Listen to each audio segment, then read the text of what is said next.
Throughout the ages, history has been altered by word of mouth and the misrepresentation of those who might not have been present when some of the world's most significant events took place. Channelers Barry and Connie Strohm bring through the spirits of those who actually witnessed or took part in these historical events and lets them tell their stories in their own words. Welcome to Channeling History. And now, here are your hosts, Barry and Connie Strohm. Hello, everybody. I would like to welcome everyone to Channeling History. We're the only show where we speak to the souls that made things happen on the other side. We're brought to you every week on the PowerX Radio Network. I'm Barry Strohm, your host, and I'm going to be doing the channeling and speaking the words of the Spirit tonight. I'm Connie Strohm, your co-host. Tonight we'll be channeling three famous people that were atheists at some point in their lives.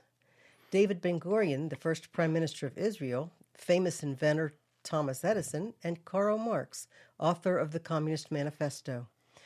We will be discussing their lives and what happened upon their deaths. We will not be taking a break tonight, so we can spend as much time as possible channeling these gentlemen. All of our shows are available on our YouTube channel in Barry's name, or if you'd like to download them, go to Podomatic.com and just search Channeling History. So please tell your friends about us so we can continue to grow our audience.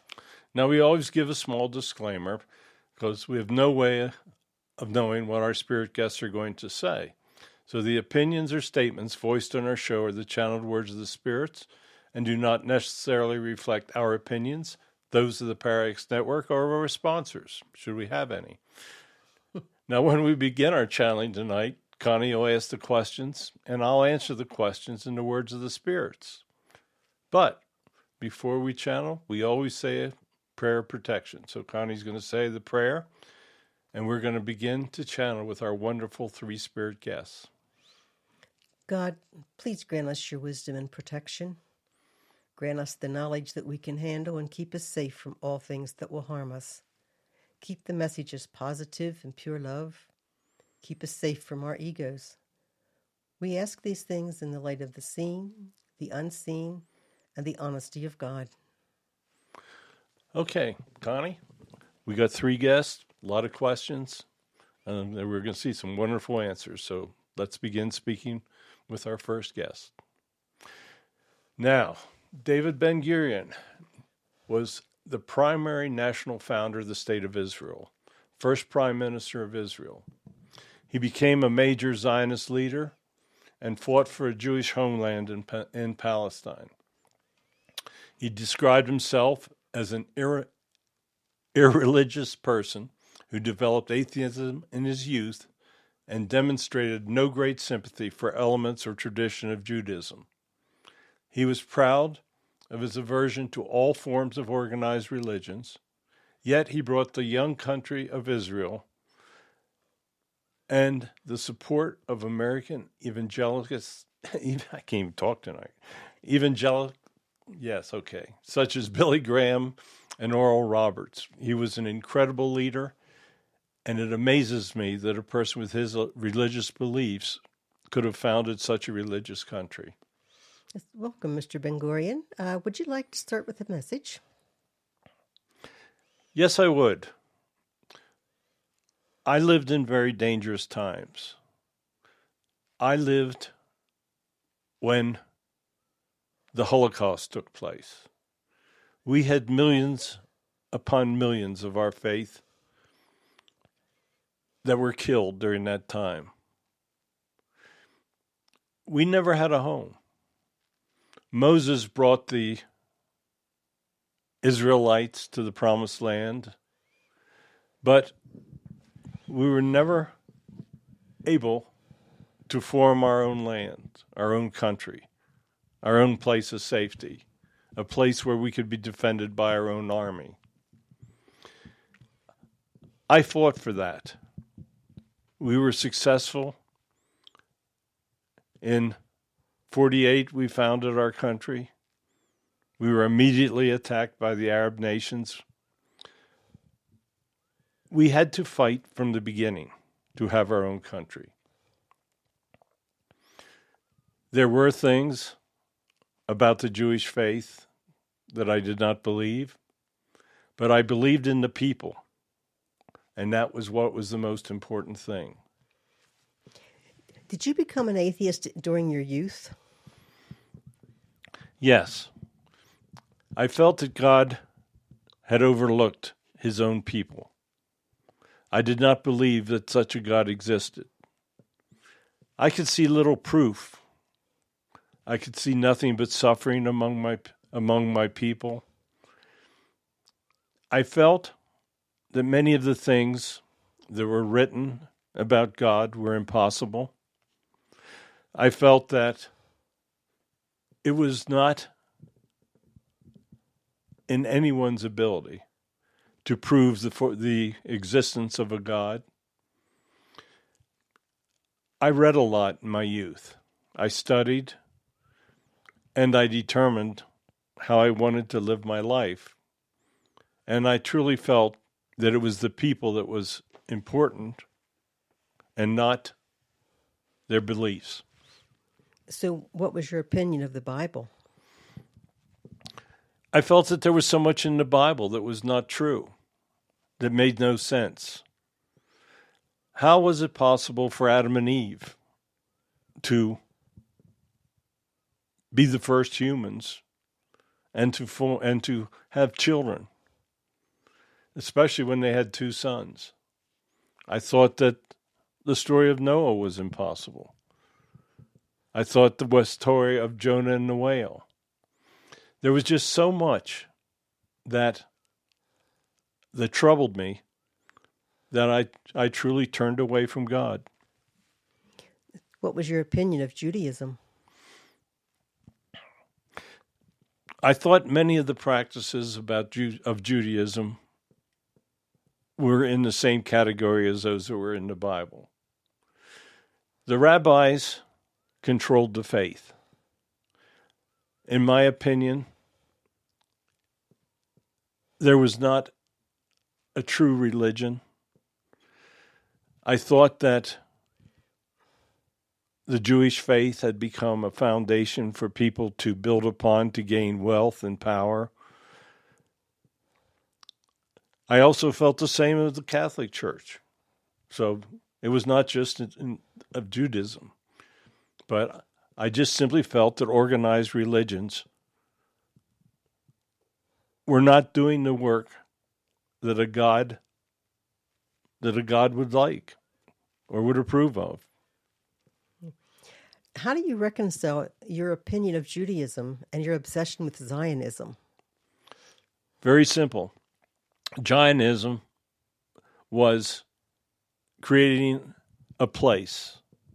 It was creating a country. Zionism was for the Jewish people. Zionism, in my mind, was not for the Jewish faith. I wanted all people of all faiths to be able to live in Israel in peace. I felt that the Arabs had a place in Palestine. I felt that it would be a place where all individuals could work and live together. I felt that the Jewish faith would help split the people that were living in Israel.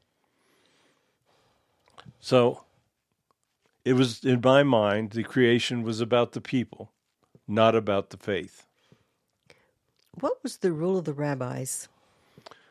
The rabbis ran the religion. I was opposed to that. I felt that there were many positions that the church was taking that was not favorable to the founding of a country where all faiths could be treated equally.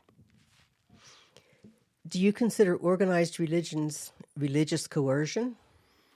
Absolutely. If you're a member of a faith, it is not uncommon that you think that your faith is the only one. That is especially true of the Jewish faith. The Jewish people believe that they are the chosen ones. That's the wording from the Gospels, from Torah, from the books. That is the way that the people think. I felt that all religions had problems. I thought that all religions channeled people's energies in ways that would make cooperation very difficult. How is it possible for an atheist to lead a religious country? That was pretty amazing. As I look back on it, yes, I think it was. But I was not held back by religious teachings. I worked every moment that I could to bring the Jewish people to their own country. Were you an atheist at the time of your passing? By the time of my passing, I had softened a lot. I had been through so much, and I had succeeded in forming a country on a very solid foundation. I had, as I say, softened my views. I looked at my life, and I definitely considered the fact that I had been blessed by a superior energy. When I looked back, and as I approached my time of passing, I started to realize that many things, many events take place, not by coincidence, but by a type of guidance. I never really truly understood or believed that the soul existed. I could never see any proof of that. I could never see any real proof of an afterlife. So I guess you would say I was a softened atheist at that point. What did you think when your soul passed from your body? I was absolutely amazed. When I closed my eyes that final time, all of a sudden, I was looking down at my body. I thought that it was beyond my capabilities of belief. I suddenly saw family members approaching. I saw real angels for the first time in my life. I saw a very bright light, and my family members were trying to take me to that light.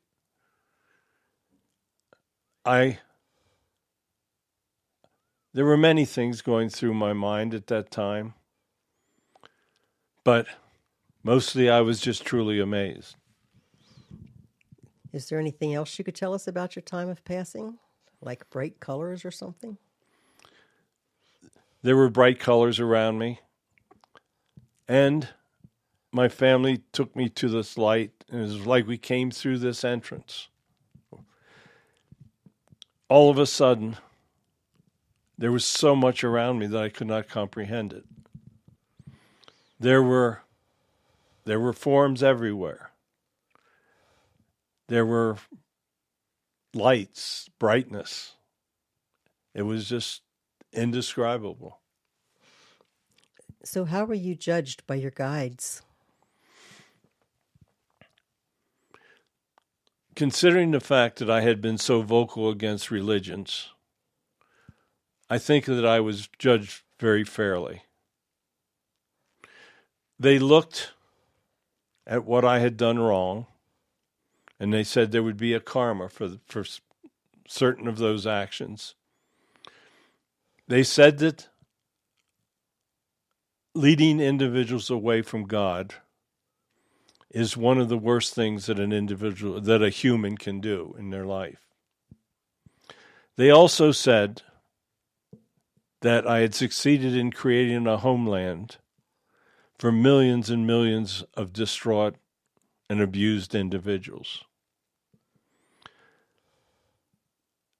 When I choose to return, there will be certain things that I have to do as karma. But I was not penalized as heavily as an individual would be that was an ardent atheist, helped lead other individuals away from God, and did not do any good in their lives. There is a great balance over here.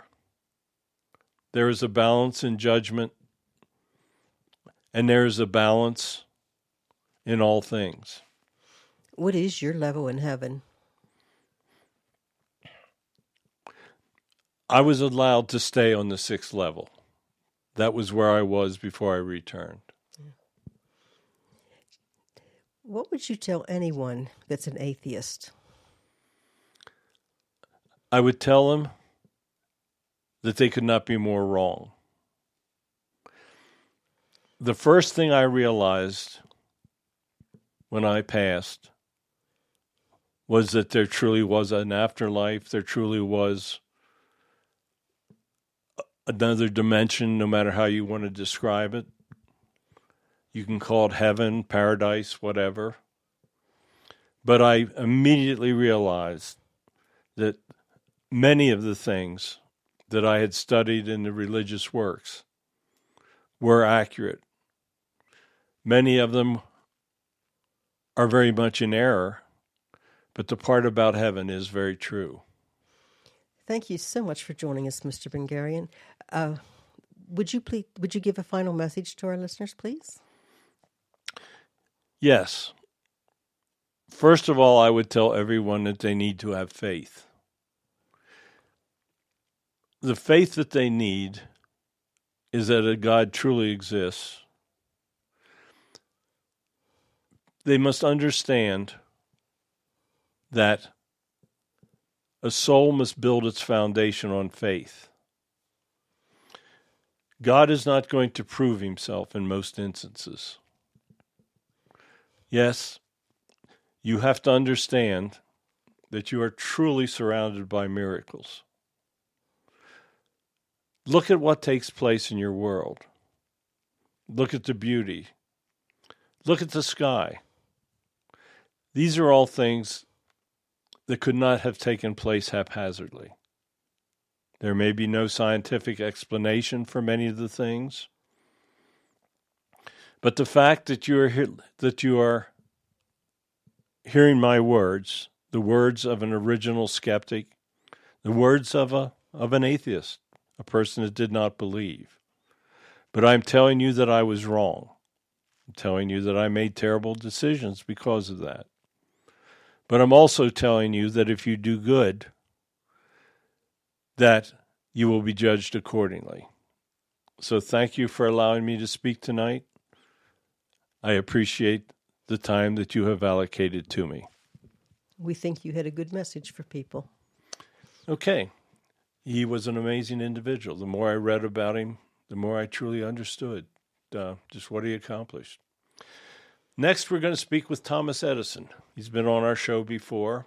He was one of America's most famous inventors. He spoke openly against traditional religions and religious beliefs. Edison stated that he had never seen the slightest scientific proof of the religious theories of heaven and hell, of future life for individuals, or of a personal God. He did not accept ordinary scientific fact without the final proof. He also stated that he didn't believe in the immortality of the soul. So, Mr. Edison, thank you so much for coming tonight. Welcome, Mr. Edison. Would you like to begin with a message? Yes, I would. When you state it like that, it sounds like I should have gone to hell. But I didn't believe in it. And now that I'm over here, I understand that there truly is no hell. I made many mistakes in my belief structure. I thought that science provided the foundation for everything. I could not see the relationship between science and faith.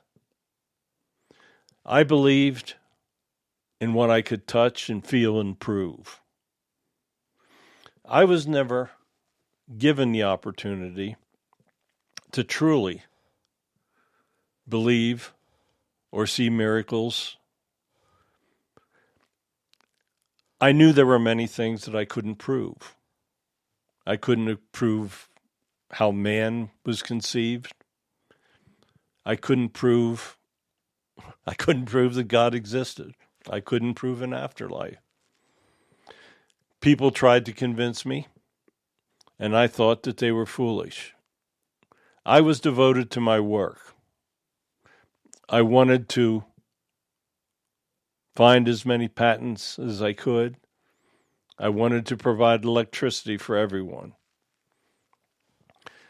I wanted to help others, but I also wanted to help myself. I did promote certain charities, but not to the extent that I should have.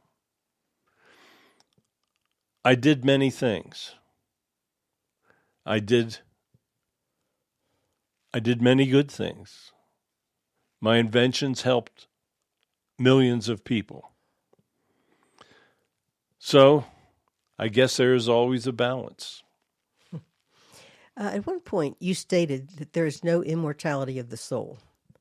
What would you like to tell our listeners about that statement? I would tell you I could not have been more wrong in making that statement. I had no proof of it. I had no proof that the soul had immortality, but I also had no proof that it didn't. I would have been much better off keeping my mouth shut on that one. I will tell you that the soul is immortal. The soul is the everlasting life. I didn't realize it in my human life, but I had a soul within me that was very, very real. It was just simply something that I could not realize existed. Did you ever, at any point in your life, believe in God? Not really. I hate to say that, but I never could find any proof that God truly existed. People told me that there was no question that there was a God. They said things like, look at the sky, look at a baby. There was no way I could explain many of the things that they were saying. But I just simply felt that there would be a time that science could explain it. Just because I couldn't explain something or a situation didn't mean that there wasn't somebody out there that could have a scientific explanation. When you get so involved in your own abilities, in the things that you're creating, in your fame, I became famous for many of the things that I did. I had accumulated great wealth. I felt that this was all my own doing. I never understood the concept of guidance from the other side. No one ever really explained it to me, and if they had, I wouldn't have listened. I just believed that I was living in this incredible time of technological advance, and these technologies that we were coming up with, the ones you look back at now and think so very basic and primitive, those were the greatest advancements that humans had made to date. I felt that it was truly humans that were making those advances. I did not really understand the true way of things. What was your opinion about organized religions?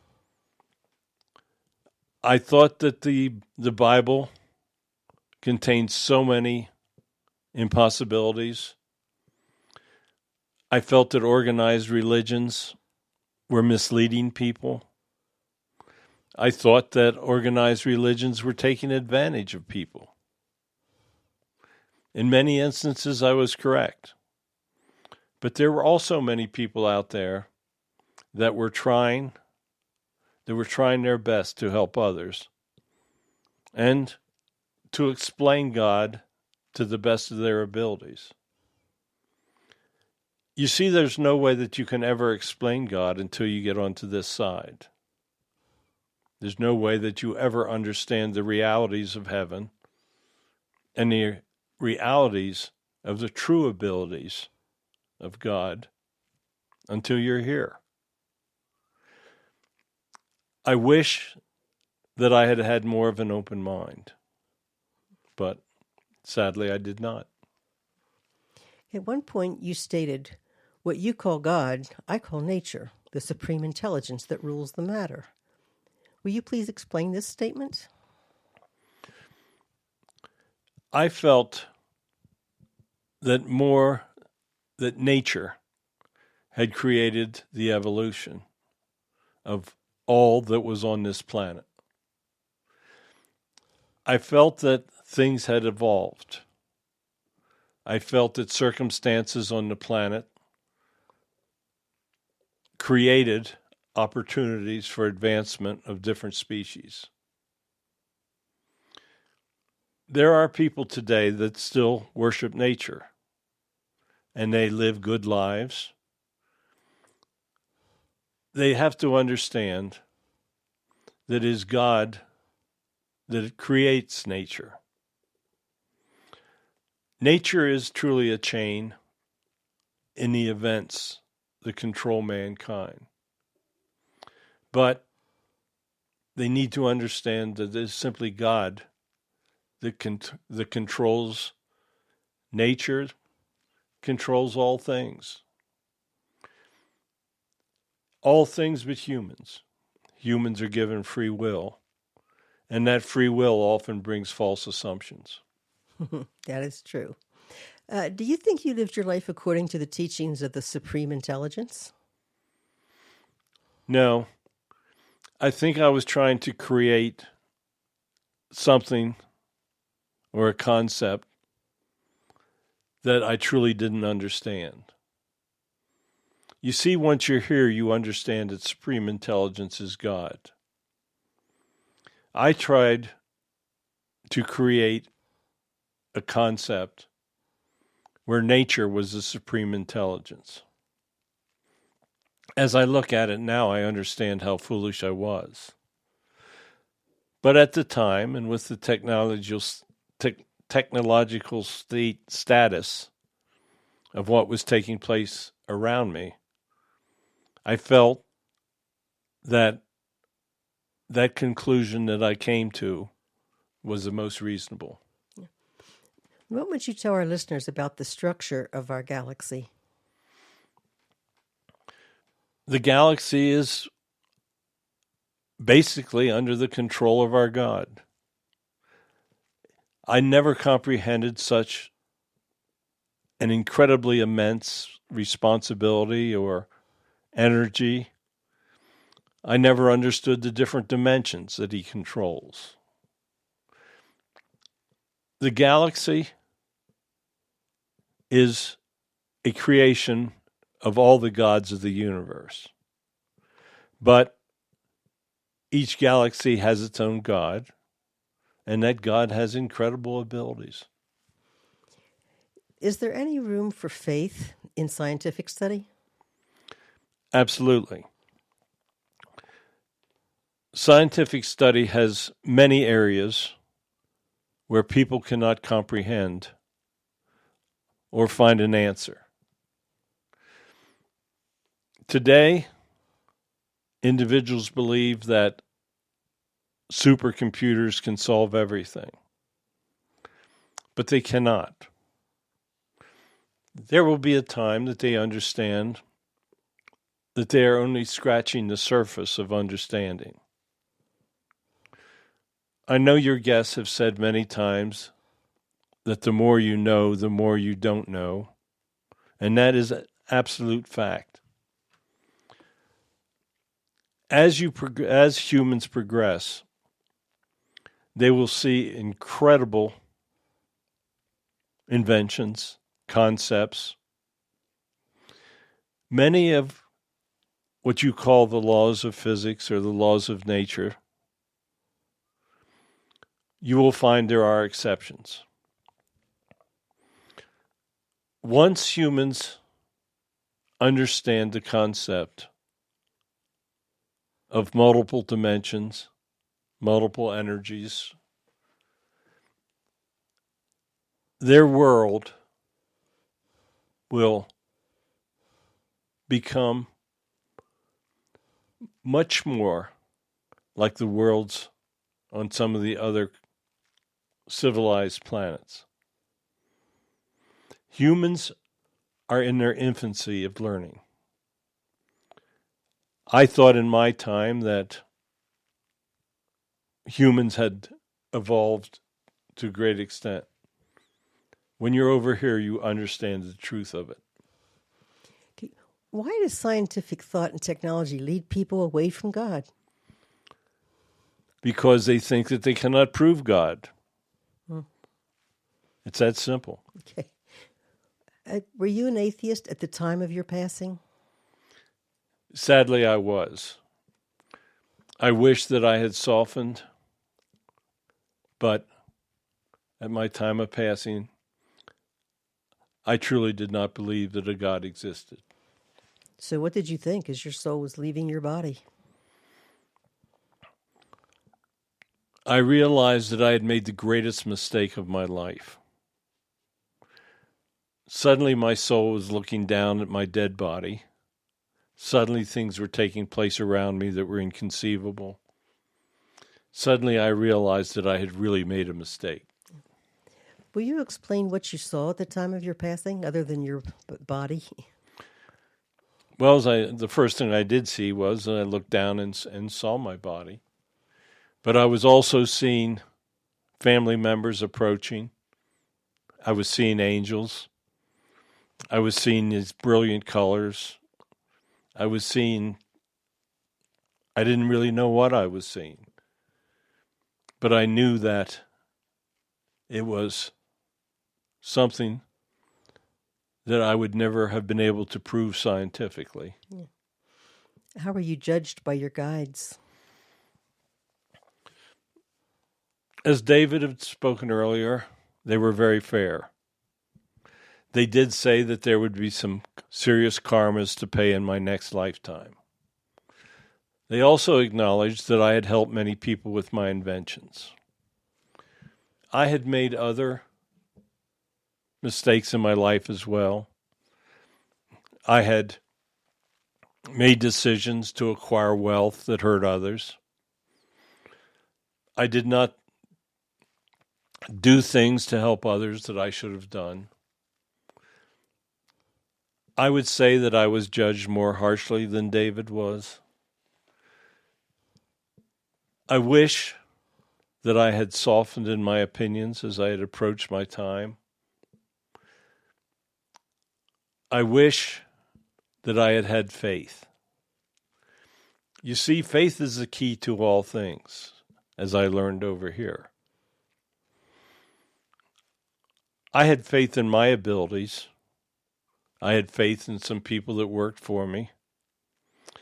But I didn't have the true faith that would have helped me to be more positive and to have helped many more people. What would you tell any listener who's living a life of an atheist at this time? I would tell them to stop. I would tell them that they are making a huge mistake. I would tell them that God does truly exist, that there's no way that they can truly prove it. I would tell them that they are doing things for which they will pay karma in their future lives. I would tell them that from this moment on, they need to change their belief structure, have faith, and try to help others.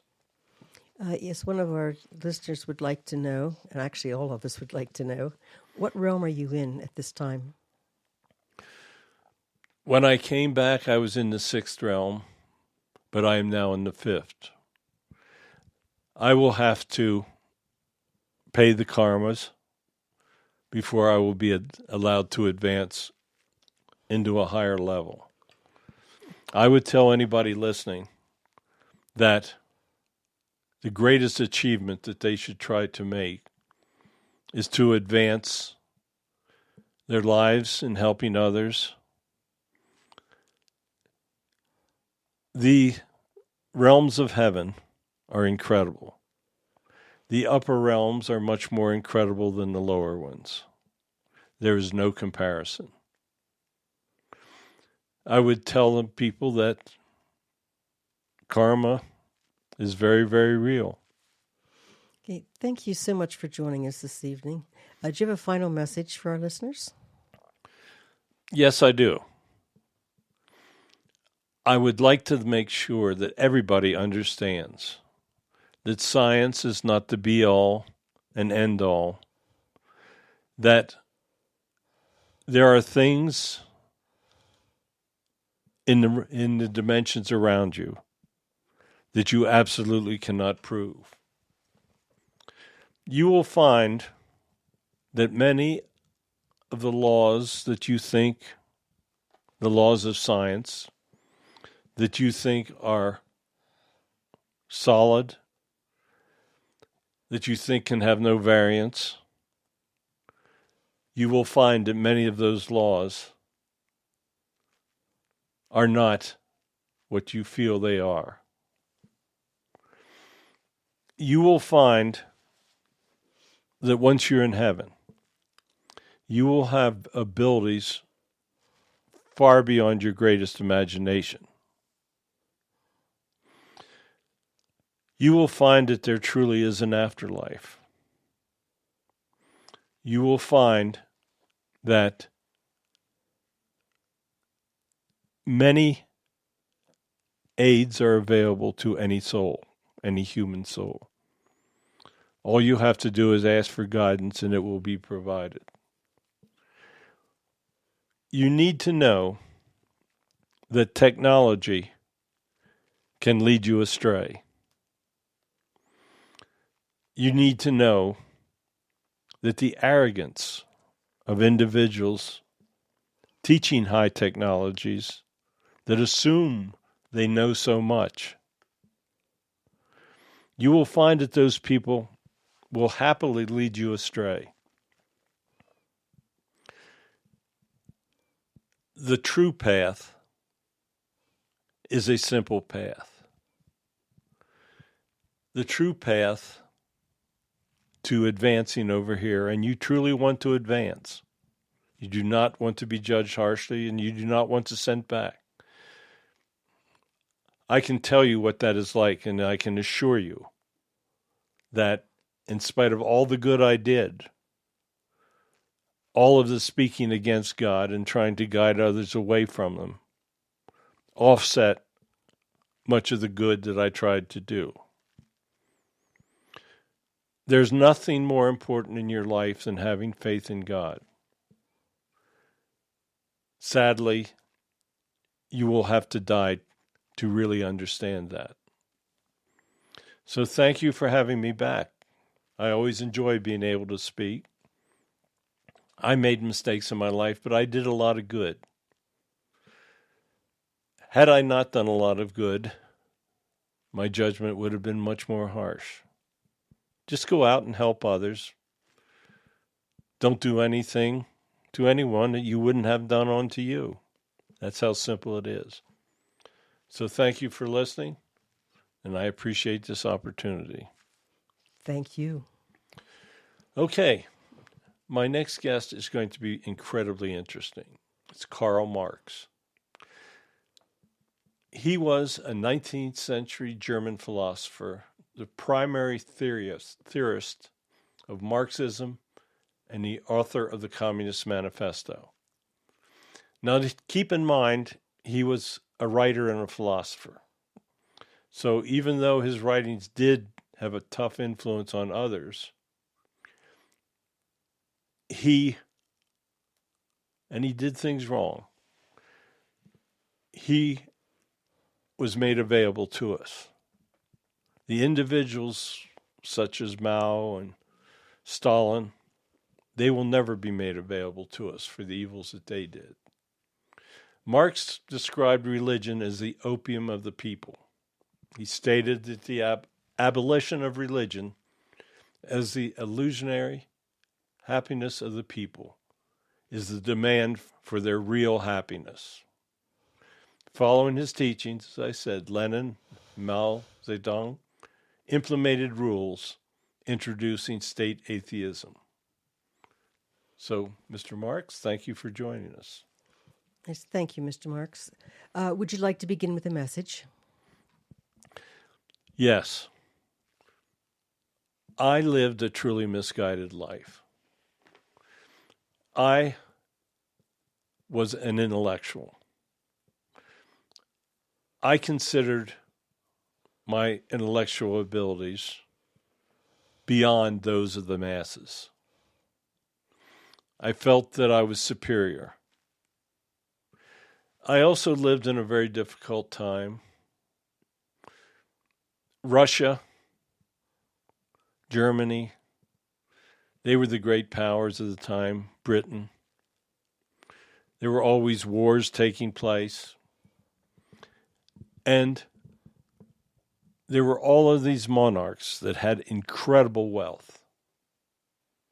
These people took advantage of the common person. Serfs in Russia had no rights whatsoever. They were slaves.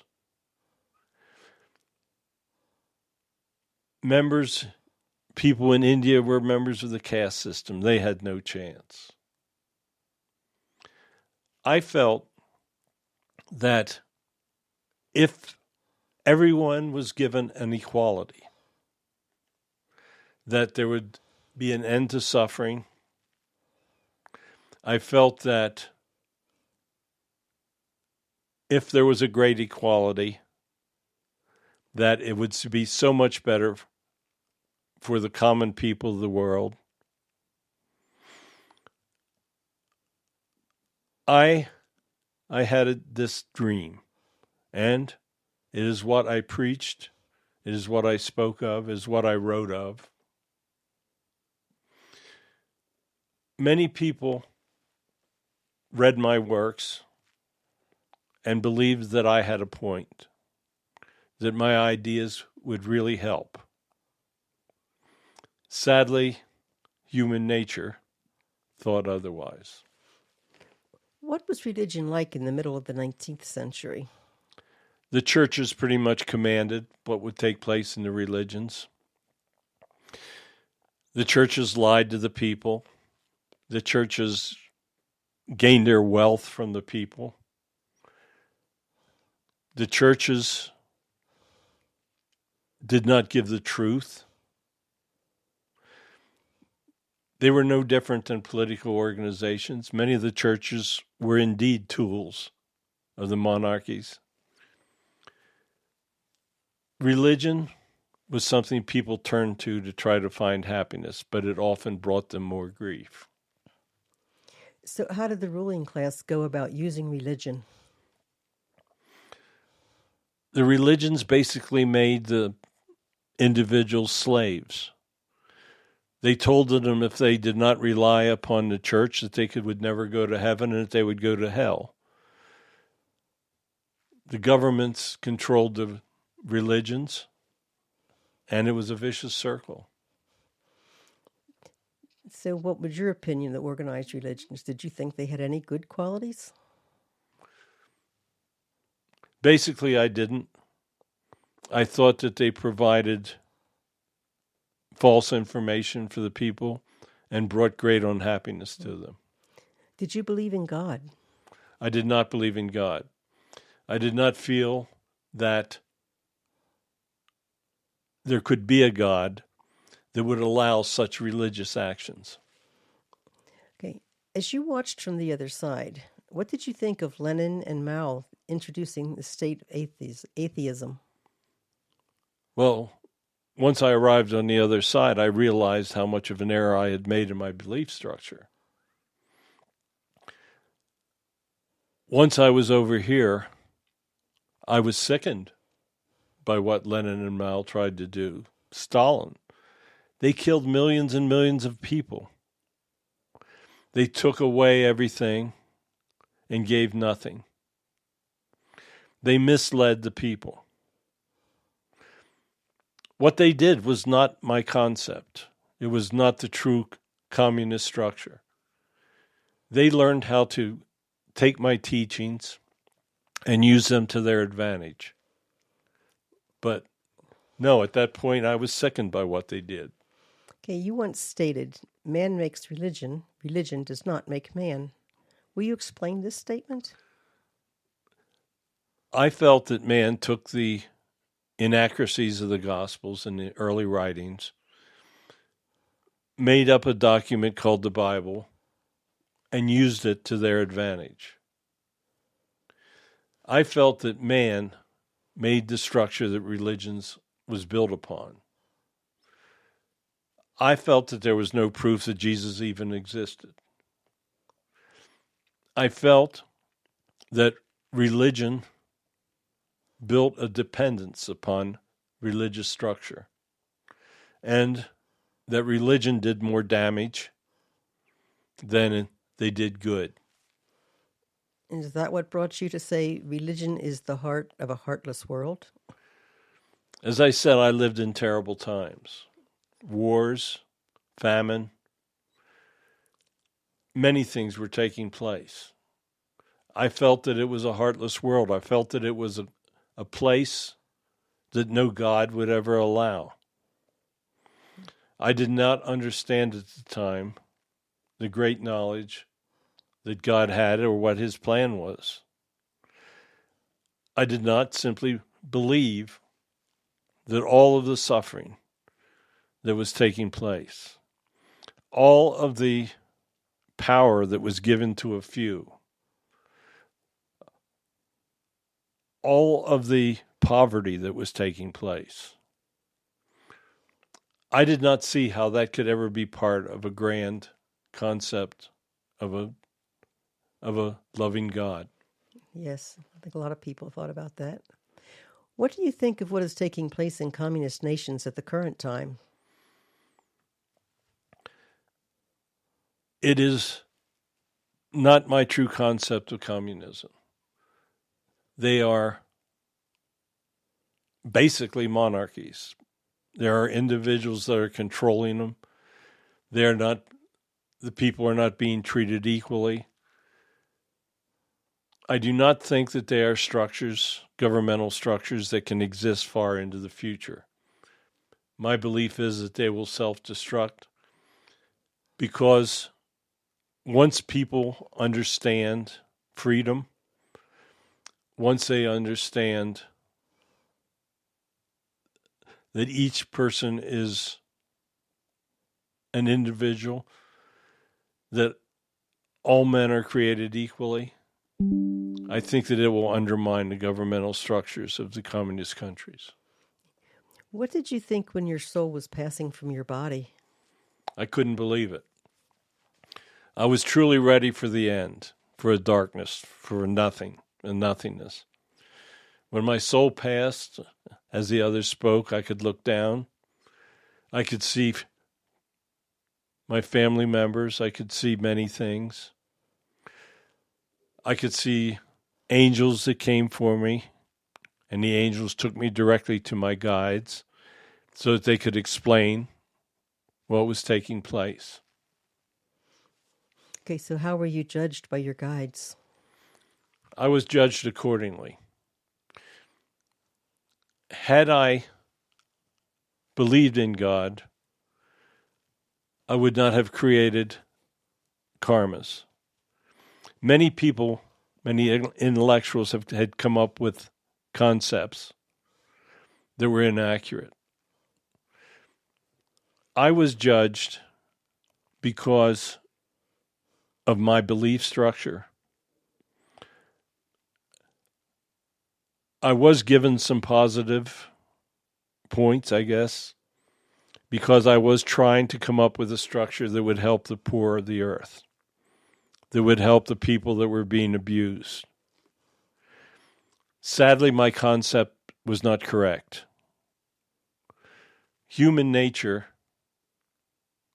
dictates that all men will not work equally for equal returns.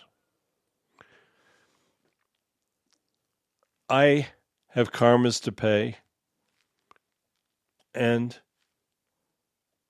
when I came back, as Thomas was, I was in the 6th level, and I am now in the upper 5th and have karmas to pay. Yeah. What was the penalty for your life in addition to karma? Is there anything else? The penalties was me having to sit over here and watch what the leaders were doing in the name of communism. I don't know what would have happened if they had not grasped upon my teachings and my concepts. I still think that there are places where people live in a utopia where all are equal. I know that there are civilized planets. I know there are places of true equality.